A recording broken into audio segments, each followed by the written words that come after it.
ഇവർ ആരൊക്കെയാണെന്ന് കൂടി ഇത് പറയാം. ഇപ്പൊ ഒരാള് ഈ ടെലിഫോണിൽ ആദ്യം ഇത് 5 കൊല്ലം മുമ്പാണ് ഞാൻ നടത്തിയ സംഭാഷണമാണെന്ന് സംബന്ധിച്ച ഒരാൾ, പിന്നീട് ഫേസ്ബുക്കിലൂടെ ഇതല്ല എന്ന് പറഞ്ഞൊരാൾ, ഇപ്പൊ ഫോൺ വിളിച്ചപ്പോ ഇതൊന്നും ഞാനൊന്നും അറിഞ്ഞില്ലേ എന്ന് പറഞ്ഞുകൊണ്ട് ഒരൊറ്റ ഓട്ടോടി ഒരാളുണ്ടല്ലോ, മനസ്സിലായില്ലേ?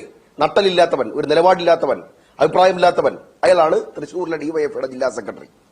മാത്രമല്ല കേട്ടോ, ജില്ലാ പഞ്ചായത്ത് മെമ്പർ കൂടിയാണ്, പാർട്ടിയുടെ ഏരിയ കമ്മിറ്റിയുടെ അംഗം കൂടിയാണ്. അതാണ് ഒരാൾ.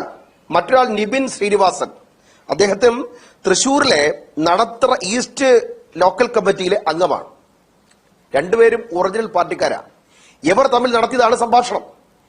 ഇവിടെ നേരത്തെ രാവിലെ ഡിവൈഎഫ്ഐയുടെ ജില്ലാ സെക്രട്ടറി വിളിച്ചൊരു ചാനലുകാരൻ ചോദിച്ചപ്പോൾ പറഞ്ഞു, ഇത് 5 കൊല്ലം മുമ്പ് നടത്തിയതാണ്, അന്ന് അങ്ങനെ വന്നത്, എങ്ങനെയാണ് പുറത്തു വന്നതെന്ന് എനിക്കറിയില്ല എന്ന് പറഞ്ഞൊരാൾ പാർട്ടിയുടെ ഇന്നോവ മിക്കവാറും വീട്ടിന്റെ മുമ്പിൽ വന്നു കാണും, അല്ലെങ്കിൽ ജില്ലാ സെക്രട്ടറി വിളിച്ച് വരട്ടിക്കാണും, AKG സെന്ററിൽ നിന്ന് ക്യാപ്സൂൾ കൊടുത്തു കാണും. ഇപ്പൊ ഹസ്കറിനൊക്കെ കൊടുക്കാതിരിക്കുന്നത് പോലെ അല്ല, കൊടുത്തു കാണും. അപ്പോഴാണ് ഒറ്റയടിക്ക് നേതാക്കന്മാരടിക്ക് പിതൃതുല്യരാണ് കേട്ടോ, എന്റെ ഗോഡ്ഫാദർമാരാണ് കേട്ടോ എന്ന് പറഞ്ഞുകൊണ്ട് നിലപാട് തിരുത്തിയിട്ട് ഒരൊറ്റ ഓട്ടോടിയിലെ പേടിത്തുണർ, ആ പേടിത്തുണരോട് പറഞ്ഞേക്ക്, നിങ്ങൾ പറഞ്ഞതിൽ നിൽക്കാനുള്ള ആർജവം കാണിക്കണമെന്ന് പറഞ്ഞേക്ക്. ഇനി പ്രശ്നം എന്താണെന്ന് പറഞ്ഞുതരാം. പ്രശ്നം തുടങ്ങുന്നത് എങ്ങനെയാണ്? 7-8 സഹകരണ സംഘങ്ങൾ CPMന്റെ ഈ മിനിസ്ട്രി വന്നതിന് ശേഷം, ഒന്നാമത്തെ മിനിസ്ട്രി വന്നതിന് ശേഷം 7-8 തട്ടിക്കൂട്ട് സഹകരണ സംഘങ്ങൾ ഉണ്ടാക്കി. ആ സഹകരണ സംഘങ്ങളിൽ ജനങ്ങളെ കൊണ്ടുവന്ന് പാർട്ടിയുടെ ഏരിയ കമ്മിറ്റി തലത്തിൽ വിളിച്ചു പറഞ്ഞ് ഫിക്സഡ് ഡെപ്പോസിറ്റുകൾ സ്വീകരിച്ചു.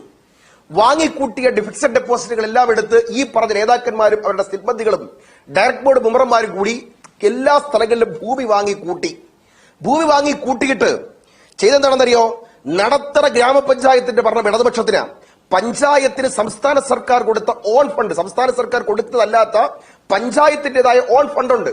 ആ ഓൺ ഫണ്ട് 1.5 കോടി രൂപ കൂടി മൂർക്കനിക്കര സർവീസ് സഹകരണ ബാങ്കിൽ 193 നമ്പർ ബാങ്കിൽ സൊസൈറ്റിയിൽ കൊണ്ടുവന്ന് നിക്ഷേപിച്ചു. ആ നിക്ഷേപിച്ചപ്പോ ഇപ്പൊ 1.5 കോടി രൂപ പഞ്ചായത്തിന്റെ ഓൺ ഫണ്ട് തന്നെ കാണാതെ പോയി. പാർട്ടിക്ക് പിടിച്ചു നിൽക്കാൻ പറ്റാതായി. ബഹുജന പ്രക്ഷോഭം വല്ലാതെ വർദ്ധിച്ചു. അത് തുറന്നു പറഞ്ഞ ആളാണ് പ്രാദേശിക CPM നേതാവ് എന്ന പേരിൽ ഇവിടെ ഇരിക്കുന്ന നമ്മുടെ നിബിൻ. അയാൾ ഇത് തുറന്നു പറഞ്ഞ ആളാണ്. തുറന്നു പറഞ്ഞ് മറ്റൊരാൾ രാജിവെച്ച് പുറത്തുപോയവന്റെ പേര് ലോക്കൽ കമ്മിറ്റിയുടെ സെക്രട്ടറി ആയിരുന്ന ശ്രീ ബിജു ആണ്. ബിജു TS രാജിവെച്ച് പാർട്ടി വിട്ടുപോയി. അപ്പൊ നടത്തറ മേഖലയിലെ പാർട്ടി ഇതെന്തുകൊണ്ട് ജനങ്ങളെ ബാധിക്കുന്നു ചോദിച്ചാൽ, പഞ്ചായത്തിന്റെ ഓൺ ഫണ്ട് ഉൾപ്പെടെ തട്ടിക്കൂട്ട് സംഘങ്ങളിൽ കൊണ്ടുവന്ന് നിക്ഷേപിക്കുന്നു, ആ പണമെടുക്കുന്നു, ഈ നേതാക്കന്മാരെ റിയൽ എസ്റ്റേറ്റിൽ കൊണ്ടുവന്ന് മുടക്കുന്നു, ആ പണം തിരിച്ചു കൊടുക്കാതാകുന്നു, പഞ്ചായത്തിനെ വെട്ടിലാക്കുന്നു, നാട് മുഴുവൻ വെട്ടിലാക്കുന്നു. അവസാനം ഒരു പ്രാദേശിക നേതാവ് പാർട്ടിക്ക് പരാതി കൊടുക്കുന്നു. ശ്രീ MV ഗോവിന്ദൻ എന്ന് പറയുന്ന CPMന്റെ സംസ്ഥാന സെക്രട്ടറിക്ക് വരെ പരാതി കൊടുക്കുന്നു. ഒരു നടപടിയും എടുക്കുന്നില്ല. അങ്ങനെ 5 പേർ തമ്മിൽ, ഒരു local committee secretary local committee മെമ്പറും ഡിവൈഎഫ്ഐയുടെ ജില്ലാ സെക്രട്ടറിയും തമ്മിൽ 2 കൊല്ലം മുമ്പ് നടത്തിയ സംഭാഷണത്തിലാണ് ഇതെല്ലാം പുറത്തു വരുന്നത്. ആ സംഭാഷണം വ്യക്തമാണ്, ക്ലിയർ ആണ്, ഒരു തരത്തിലുള്ള ആംബിഗിറ്റിയുടെ പ്രശ്നമല്ല, അത് അവൻ തന്നെ നടത്തിയതാണ്. ഇനിയാണ് അതിന്റെ പൊളിറ്റിക്സ്. എന്താണ് അതിന്റെ പൊളിറ്റിക്സ്?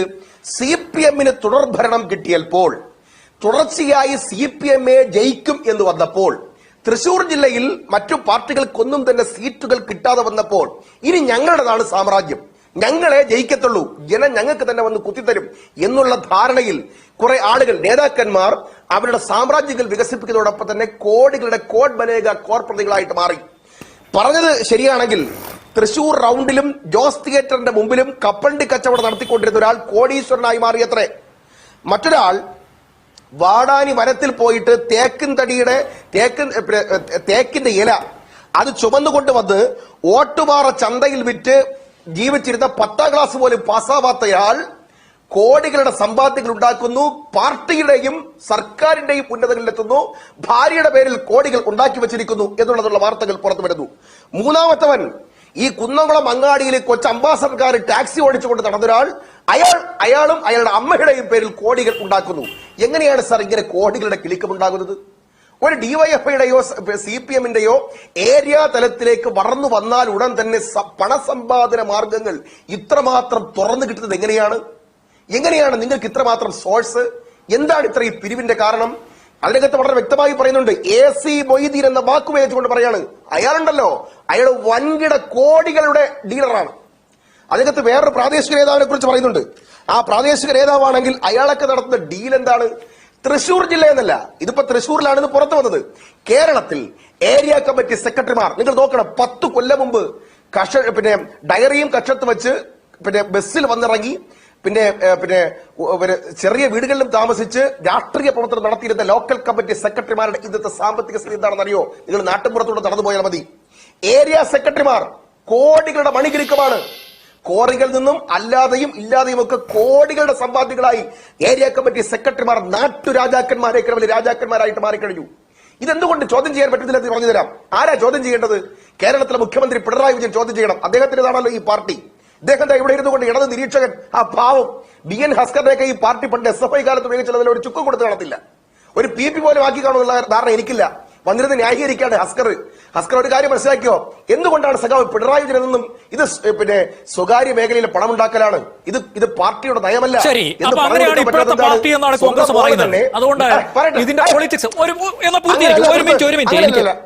ഞാൻ 20 മിനിറ്റ് ചർച്ചയ്ക്ക്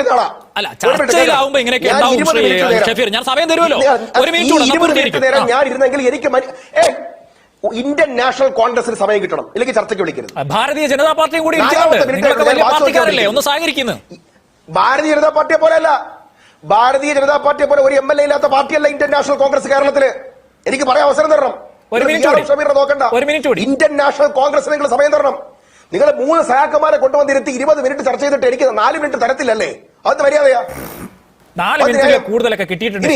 എന്തുകൊണ്ടാണ് ഇത് പറയാൻ പറ്റാത്തത്? അല്ല, ഞാൻ പിണറായിയെ കുറിച്ച് പറയുമ്പോൾ എന്തിനാ പൊള്ളുന്നത്? അപ്പൊ പിണറായി വിജയനെ തിരുത്താൻ പറ്റാത്തത് എന്താ? മകൾ തന്നെ കോടിക്കണക്കിന് പാർട്ടി അംഗങ്ങളുടെയും രക്തസാക്ഷികളുടെയും ചോരയിൽ ചവിട്ടി തിരുവനന്തപുരത്ത് പടുത്തുയർത്തിയ AKG പഠന ഗവേഷണ കേന്ദ്രത്തിന്റെ അഡ്രസ്സിൽ കമ്പനി തുടങ്ങി. ഏറ്റവും വലിയ കേരളത്തിൽ എല്ലാ കാലത്തും മുതലാളിമാരെ എതിർത്ത പാർട്ടിയുടെ പിന്നെ മുഖ്യമന്ത്രിയുടെ പൊന്മകളാണ് മാസപ്പടി കേസിൽ SFIയുടെ കേസിൽ പ്രതിയാക്കപ്പെട്ടിരിക്കുന്നത്. ചോദിക്കാൻ പറ്റുമോ? രണ്ടാമത് ചോദിക്കേണ്ടതാരാ? പാർട്ടിയുടെ സെക്രട്ടറിയാണ്. പാർട്ടിയുടെ സെക്രട്ടറിയുടെ പൊന്നുമകൻ ശ്യാം, അയാളുമായി ബന്ധപ്പെട്ട് കഴിഞ്ഞ ദിവസം ഒരു യുവ വ്യവസായി പോളിറ്റ് ബ്യൂറോയ്ക്ക് കൊടുത്ത കത്തുൾപ്പെടെ ചോർന്നുകൊണ്ട് അദ്ദേഹം പറയുകയാണ്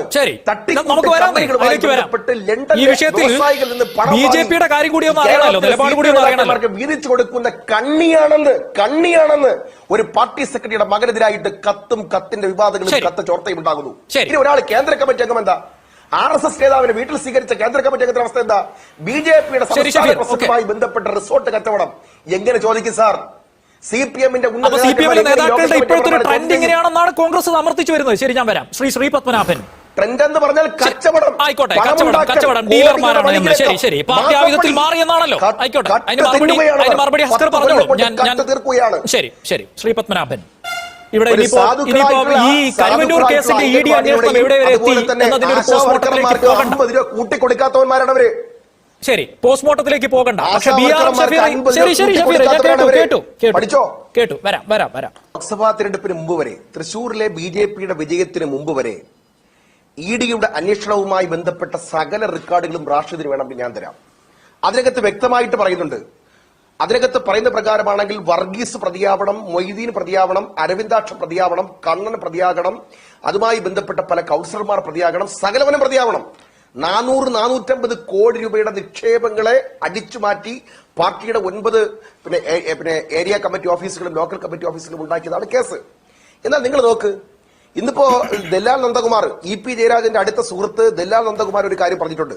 കരുവണ്ണൂർ കേസിനെയും മാസപ്പടി കേസിനെയും ലാവ്ലിൻ കേസിനെയും തൃശൂരിലെ പൂരം കലക്കലുമായിട്ടും സുരേഷ് ഗോപിയുടെ ജയവുമായി ബന്ധപ്പെട്ടത് BJPയുടെയും CPMന്റെയും പിണറായി വിജയനുമായി ബന്ധപ്പെട്ട ഒരു ഡീലാണ്.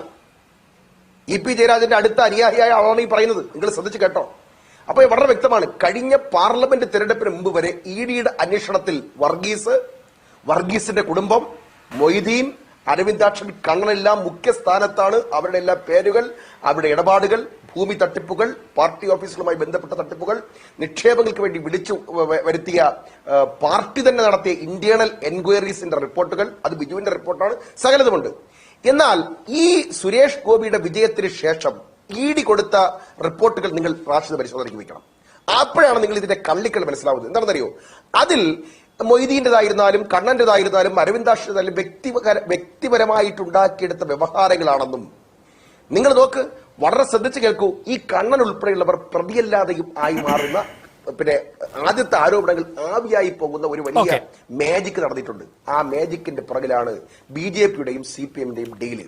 ഇനി 2, രണ്ടാമത്തെ കാര്യം എനിക്ക് പറയാനുള്ളത്, നിങ്ങൾ ഇന്നിപ്പോ ഈ കുന്നംകുളത്ത് ഈ പ്രശ്നങ്ങളൊക്കെ നടക്കുന്ന കുന്നംകുളത്തങ്ങാടിയിൽ, അവിടെ കുന്നംകുളത്തിന് തൊട്ടടുത്ത് വടക്കാഞ്ചേരിയിൽ ഞങ്ങളുടെ 3 KSUവിന്റെ പ്രവർത്തകന്മാരെ, ഇതിപ്പോ നിങ്ങൾ വേണമെങ്കിൽ രാഷ്ട്രീയം നോക്കാം, 3 KSUവിന്റെ ജില്ലാ ഭാരവാഹികളെ, അത് ഒന്ന് ഗണേഷാണ്, അല്ലമീനാണ്, അസ്ലമാണ്, ഭീകരവാദികളെ സാധാരണ നമ്മൾ കൊണ്ടുവരാൻ കണ്ടിട്ടില്ലേ കാശ്മീരിലേക്ക് തീവ്രവാദികളെ?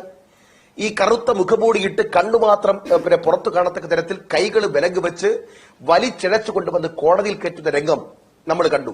ആരാണ് SHO എന്നറിയോ? ആ SHO ഷാജഹാനാണ്. ആരാണ് ഷാജഹാൻ എന്നറിയോ? നേരത്തെ കസ്റ്റഡി പീഡനത്തിൽ ആരോപിക്കപ്പെട്ട സുജിത്തിനെ അടിച്ച പിന്നെ പോലീസ് സ്റ്റേഷനിൽ അന്നത്തെ CA ആയിരുന്ന ഷാജഹാനാണ്. അപ്പോ പ്രതികരിക്കുന്നവരെയും പ്രതിഷേധിക്കുന്നവരെയും പ്രതിപക്ഷത്തിരിക്കുന്നവരെയും വിദ്യാർത്ഥി സംഘടനകളെയും എല്ലാം തല്ലി ഒതുക്കി മാറ്റുക. മറുഭാഗത്ത് ആശാവർക്കർമാരുടെ സമരം, വിലക്കയറ്റത്തിനെതിരായി അംഗൻവാടി ജീവനക്കാർ നടത്തുന്ന സമരം, നിരവധി പ്രക്ഷോഭങ്ങൾ, 2 കൊല്ലത്തിനിടയിൽ 201 സ്കൂളുകൾ പിന്നെ നിർത്തലാക്കപ്പെട്ട കേരളം, പിന്നെ വിലക്കയറ്റത്തിൽ 8 മാസത്തിന് ശേഷവും നമ്പർ 1 ഒന്നാമത്തെ സ്ഥാനം ഇന്ത്യയിൽ വിലക്കയറ്റത്തിൽ നിൽക്കുന്ന സംസ്ഥാനമായി കേരളത്തിൽ നിൽക്കുകയാണ്. അപ്പൊ പ്രയോറിറ്റി മാറുകയാണ്. കഴിഞ്ഞ 10 കൊല്ലത്തെ തുടർഭരണം കൊണ്ട് CPM-നുണ്ടായ പ്രയോറിറ്റി എന്ന് പറഞ്ഞാൽ ധനസമ്പാദന മാർഗങ്ങളാണ്, സ്വകാര്യ നിക്ഷേപങ്ങളാണ്, പണസമ്പാദന മാർഗങ്ങളാണ്. ആ പണസമ്പാദന മാർഗങ്ങളുടെ ഉപകരണങ്ങളായിട്ടാണ് ഈ സർവീസ് സെക്ടറിനെ, സർവീസ് സഹകരണ മേഖലകളെയും ഉപയോഗിച്ചുകൊണ്ടിരിക്കുന്നത്. അതിനകത്താണ് ED കൃത്യമായിട്ട് തന്നെ കണ്ടെത്തിയ കാര്യങ്ങൾ പോലും വിഴുകുന്ന തരത്തിൽ കേരളത്തിൽ ഡീൽ ബന്ധപ്പെട്ട ഡീലാണ് ഞാൻ വിഴുങ്ങി എന്നുള്ളതാണ് പറയുന്നത്. ശ്രീ പത്മനാഭൻ, ലോക്സഭാ തെരഞ്ഞെടുപ്പിന് മുൻപുണ്ടായിരുന്ന ED റിപ്പോർട്ടുകളുടെ സ്വഭാവമല്ല. ഞാൻ പറഞ്ഞ അവസാനിപ്പിക്കാം. 30 സെക്കൻഡ് ഷഫീർ അവസാനിപ്പിക്കും. ജില്ലാ സെക്രട്ടറി പറഞ്ഞ DYFIയുടെ ജില്ലാ സെക്രട്ടറി ഇവിടെ പറയാൻ വന്നിട്ട് ഓടി ഒളിച്ചളഞ്ഞല്ലോ. അയാൾ പറഞ്ഞ മുഴുവൻ കാര്യങ്ങളും ശരിയാണ്. ഇവിടെ ഇരിക്കുന്ന നിബിൻ ശ്രീനിവാസൻ ആ കാര്യങ്ങളെല്ലാം വ്യക്തമായിട്ട് അറിയാം. ഇവർക്ക് പരസ്പര കാര്യങ്ങൾ അറിയാം. ഒരു കാര്യം നിങ്ങൾ എഴുതി വെച്ചോ, തൃശ്ശൂരിലെ CPM കേരളത്തിലെ നമ്പർ 1 ക്രോർപതികളുടെ ആലയമായിട്ട് മാറിയിട്ടുണ്ട്. ഇവരെല്ലാം ജനങ്ങളെ വിറ്റ് തിന്നുകയാണ്.